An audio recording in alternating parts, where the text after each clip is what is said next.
Hello, my dear students. Assalamu alaikum, you all. Hope all of you are hale and hearty by the grace of Almighty. I am also fine by the grace of Almighty. And all of you are welcome to my second video classes of transformation part 2. Today we will learn how to make an interrogative sentence from an assertive sentence. সুপ্রিয় শিক্ষার্থী বন্ধুরা, আমার পাঠটি শুরুতেই আমি মহান আল্লাহ পাকের কাছে লাখো কোটি শুকরিয়া জ্ঞাপন করছি এই কারণে যে এই কোভিড-19 যুগে এখনো পর্যন্ত আল্লাহর অশেষ রহমতে সুস্থ আছি। এই জন্য আল্লাহ পাকের দরবারে শুকরিয়া জ্ঞাপন করছি, আলহামদুলিল্লাহ। আশা করি তোমরাও যে যেখানেই আছো সুস্থ আছো, ভালো আছো। তো বন্ধুরা, আমার এই ইউটিউব চ্যানেলটি তোমরা যারা এখনো সাবস্ক্রাইব করোনি, তোমাদের কাছে আমার অনুরোধ থাকলো তোমরা দ্রুত সাবস্ক্রাইব করে নাও এবং পাশে থাকা বেল বাটনের আইকনটিতে ক্লিক করে রাখো। যখনই পরবর্তীতে কোনো ভিডিও আমি আপলোড দেব তোমরা যাতে সাথে সাথে পেয়ে যাও। আর যারা ইতিমধ্যে সাবস্ক্রাইব করে নিয়েছো আমি তোমাদেরকে অসংখ্য ধন্যবাদ জানাচ্ছি। তো চলো বন্ধুরা, আজকে আমরা অ্যাসার্টিভ থেকে ইন্টারোগেটিভ কীভাবে ট্রান্সফর্ম করবো সে বিষয়ে কিছু আলোচনা করি। শুরুতেই আমরা যে জিনিসটা জেনে নিব যে অ্যাসার্টিভ এবং ইন্টারোগেটিভের পরিচয়টা জেনে নিই। অ্যাসার্টিভ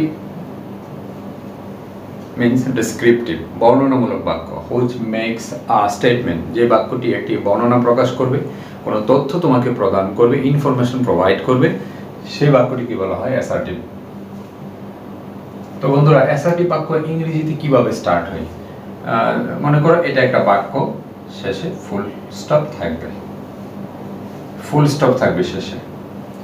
এই বাক্যটা স্টার্ট হতে পারে subject plus verb plus object. Subject দিয়ে স্টার্ট হবে, শেষে গিয়ে একটি ফুল স্টপ হবে। এটা হলো তোমার অ্যাসার্টিভ বাক্যের বৈশিষ্ট্য। এই অ্যাসার্টিভ বাক্যটা অ্যাফার্মেটিভ হতে পারে, নেগেটিভও হতে পারে। ওকে বন্ধুরা, একটা এক্সাম্পল দেই। দেখো, ম্যান ইজ মর্টাল, এটা সাবজেক্ট, এখানে ফুল স্টপ আছে, দ্যাট মিন্স এটা অ্যাসার্টিভ বাক্য। আশা করি বন্ধুরা তোমরা অ্যাসার্টিভ বাক্যটি বুঝে গেছো কিভাবে স্টার্ট হয় ইংরেজি বাক্যে। চলো আমরা এখন ইন্টারোগেটিভ বাক্যের পরিচয়টা জেনে নিই।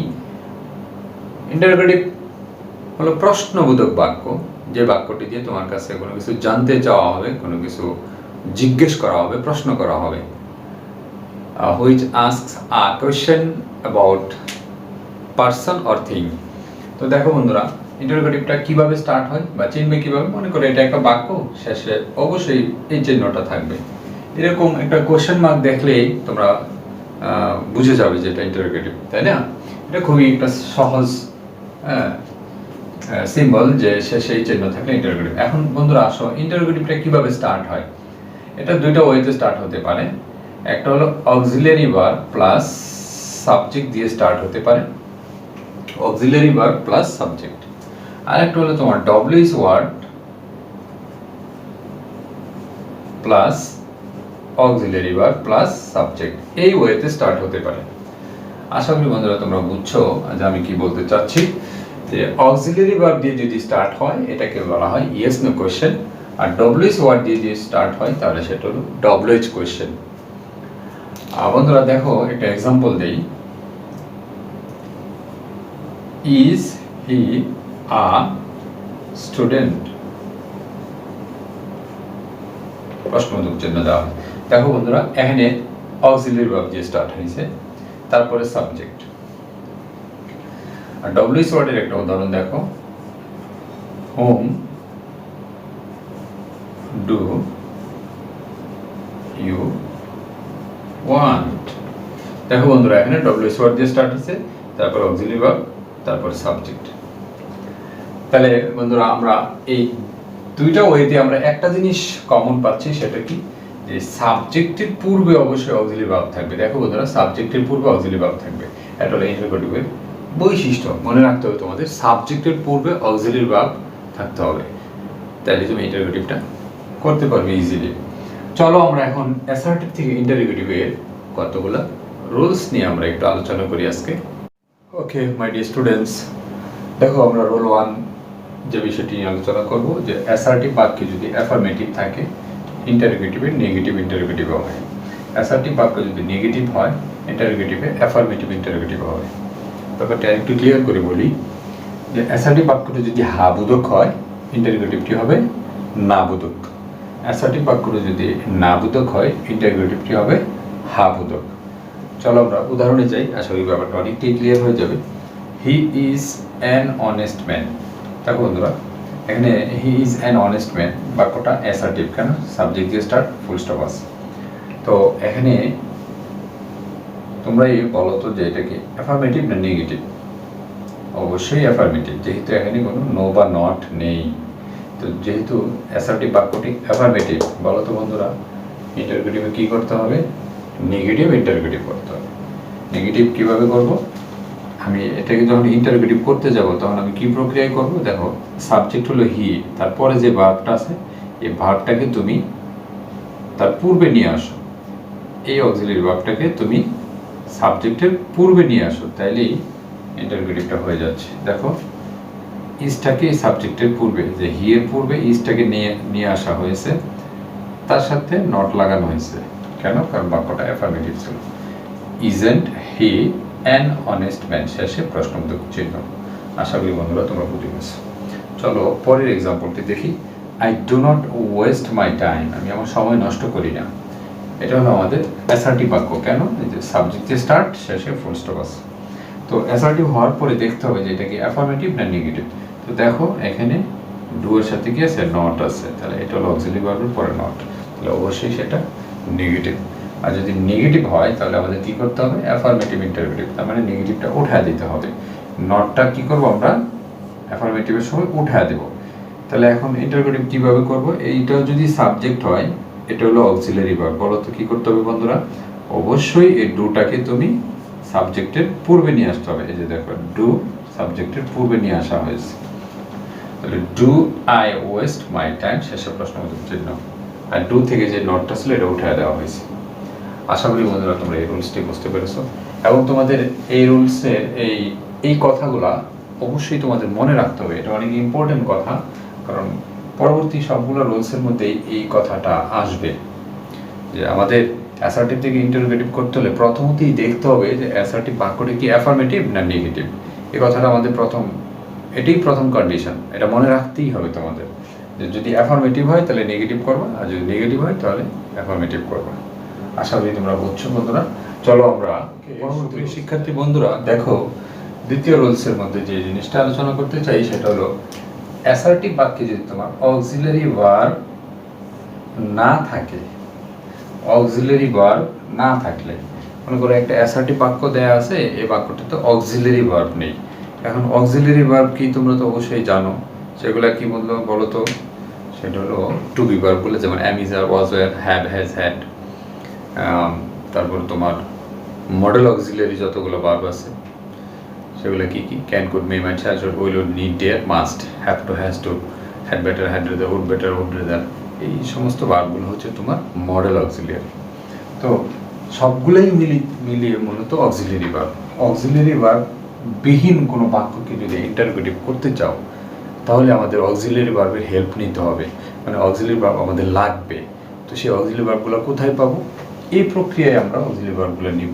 দেখো, ভার্ব যদি প্রেজেন্ট ফর্ম হয়, মানে অ্যাসার্টিভ যে বাক্যটা দেয়া থাকবে এটা যদি প্রেজেন্ট ফর্মের হয় তাহলে আমরা ডু অথবা ডোন্ট নিব। আর যদি ভার্বটা পাস্ট ফর্ম হয় তাহলে ডিড অথবা ডিডেন্ট। ভার্বের সাথে যদি এস বা ইএস থাকে তাহলে ডাজ বা ডাজেন্ট ব্যবহার করব। খুব সহজে বন্ধুরা দেখো, অক্সিলারি ভার্ব কি প্রক্রিয়া ব্যবহার করব? ডু, ডিড, ডাজ নিব আমরা। Do, did, does. ভার্বের সাথে যদি এস থাকে তাহলে ডাজ, ভার্ব পাস্ট ফর্ম হলে ডিড, আর ভার্বের পাস্ট ফর্মও না, ভার্বের সাথে এসও নেই, তাহলে কি করবো? ডু নিবা। দেখো উদাহরণগুলো দিকে লক্ষ্য করো, তাহলে আসলে ব্যাপারটা আরও ক্লিয়ার হবে তোমাদের। দেখো, হি প্লেস ফুটবল, এই বাক্যটা অ্যাফার্মেটিভ বাক্য, কিন্তু এখানে সাবজেক্ট, এটা হলো মূল ভার্ব, আর এটা হলো অবজেক্ট, এখানে কোনো অক্সিলারি ভার্ব নেই। এখন আমাদের এটা ইন্টারোগেটিভ করতে হবে। ইন্টারোগেটিভ করতে হলে আমাদের অক্সিলারি ভার্বের সাহায্য নিতে হবে। সেটা কি? Do, did, does. Do, did, does. তো দেখো এখানে বলা হয়েছে আগে, দেখো তোমাদের যে ভার্বের সাথে যদি এস বা ইএস থাকে, এস আছে, তাহলে কি অক্সিলারি ভার্ব নিব? অবশ্যই ডাজ বা ডাজেন্ট। তো তো বন্ধুরা এখন ডাজেন্ট কেন নেওয়া হলো, কারণ এই বাক্যটি কি অ্যাফার্মেটিভ। আমাদের আগে প্রথম রুলেই বলা হয়েছে যে বাক্যটি অ্যাসার্টিভ দেওয়া থাকবে এটা যদি অ্যাফার্মেটিভ হয়, ইন্টারোগেটিভটা আমাদের কি করতে হবে, নেগেটিভ ইন্টারোগেটিভ করতে হবে। সেই জন্য আমরা ডাজেন্ট নিতেছি। দেখো ডাজেন্ট এই সাবজেক্টটা পরে বসিয়ে দেওয়া হয়েছে হি। আর আমরা তো আগেই জানি যে ইন্টারোগেটিভের বৈশিষ্ট্যই হলো যে সাবজেক্টের পূর্বে অক্সিলারি ভার্ব বসবে। ডাজেন্ট হি, প্লের সাথে অ্যাস কেন আসে নাই বন্ধুরা এখানে বলো তো? এই কারণে, কারণ আমরা ডাজ নিয়েছি শুরুতে।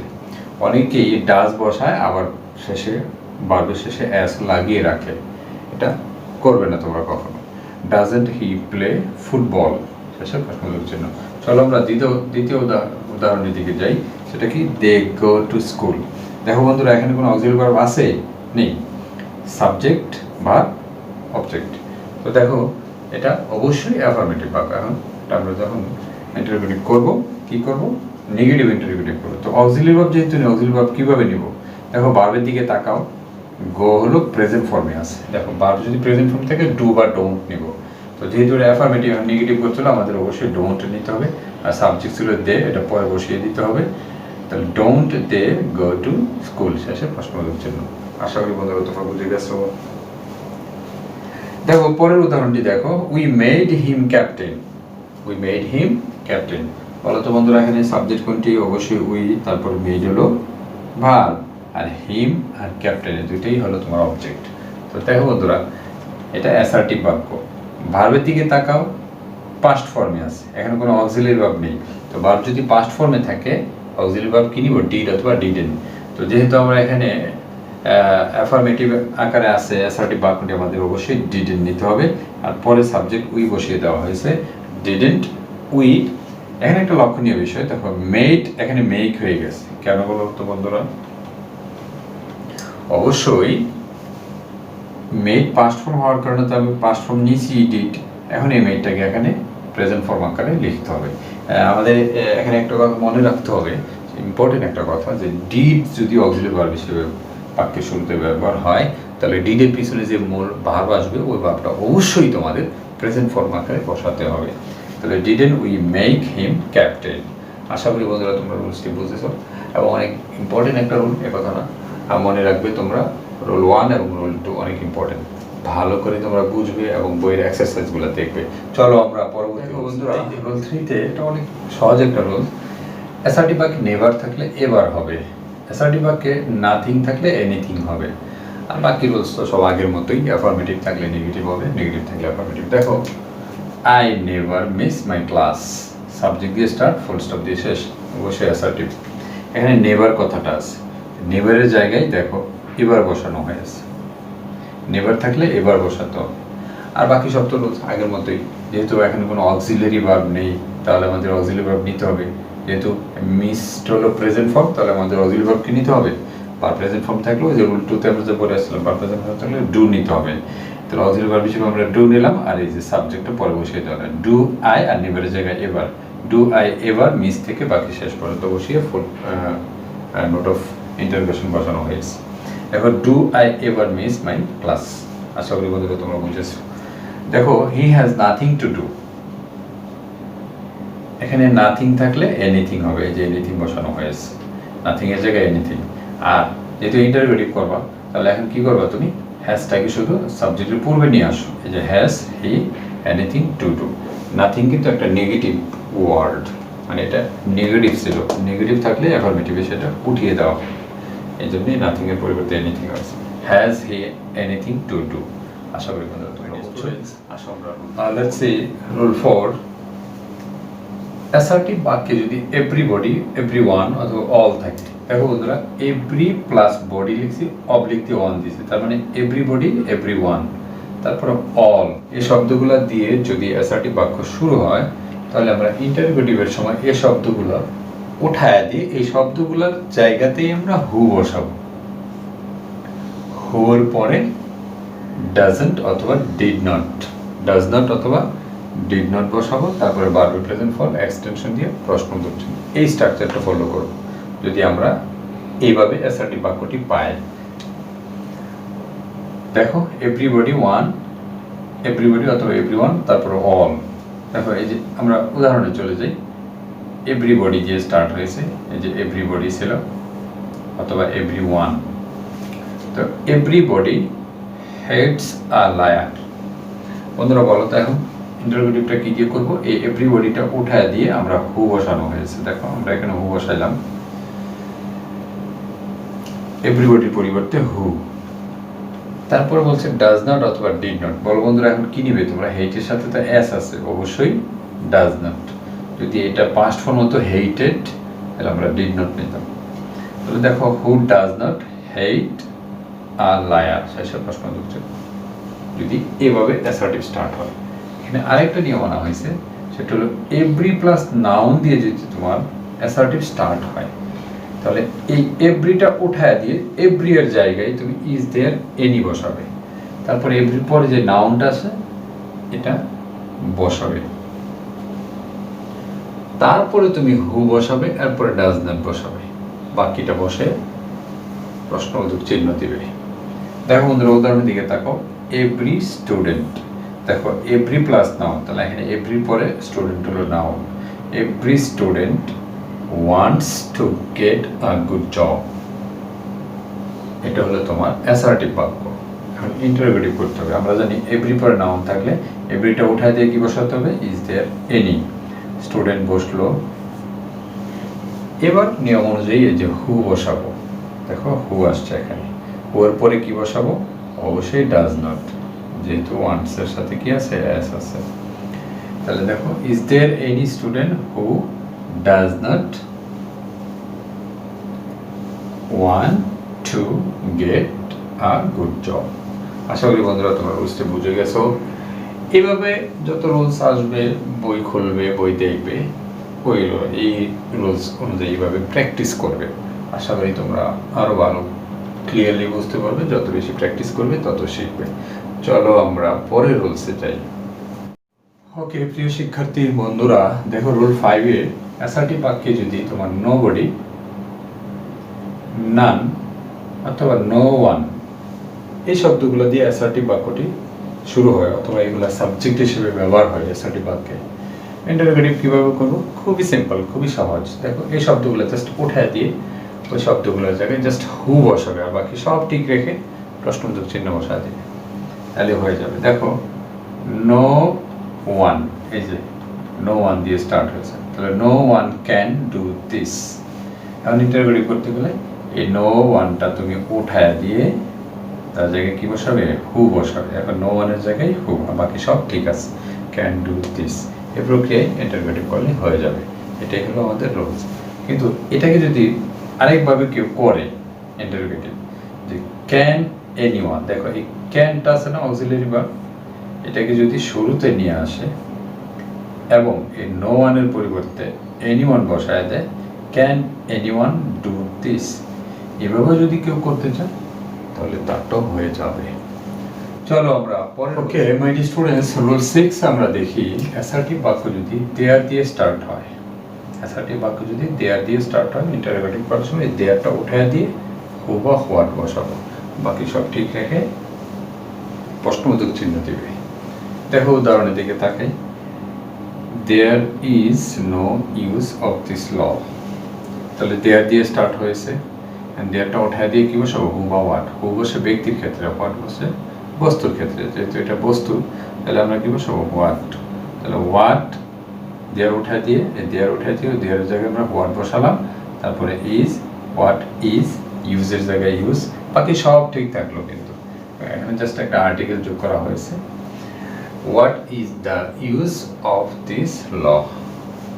এখন এই উদাহরণটাকে তুমি যদি আরেকভাবে করতে চাও, এভাবে করতে পারবা। ইজটাকে এখানে দেয়ারটা না উঠিয়ে দিয়ে ইজটাকে দেয়ারের শুরুতে নিয়ে আসা। দেখো ইজ দেয়ার, আর নো এর জায়গায় এনি বসানো। Is there any use of this law, এভাবেও তুমি ইন্টারোগেটিভ করতে পারো। বন্ধুরা আমরা আরও একটি রুলস দেখি।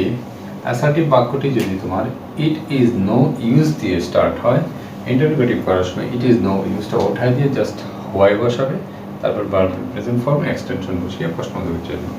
দেখো it is no use memorising answer for exam. তো দেখো ইট ইজ নো ইউজটা উঠায় দিয়ে জাস্ট হোয়াই বসানো হয়েছে, আর মেমোরাইজিং যে আইএনজি যুক্ত ছিল এটা যদি প্রেজেন্ট ফর্ম করতে চাও তাহলে আইএনজিটা বাদ দিয়ে দিতে হবে, মেমোরাইজ। বাকিটা বসিয়ে কোশ্চেন মার্ক দেওয়া হয়েছে।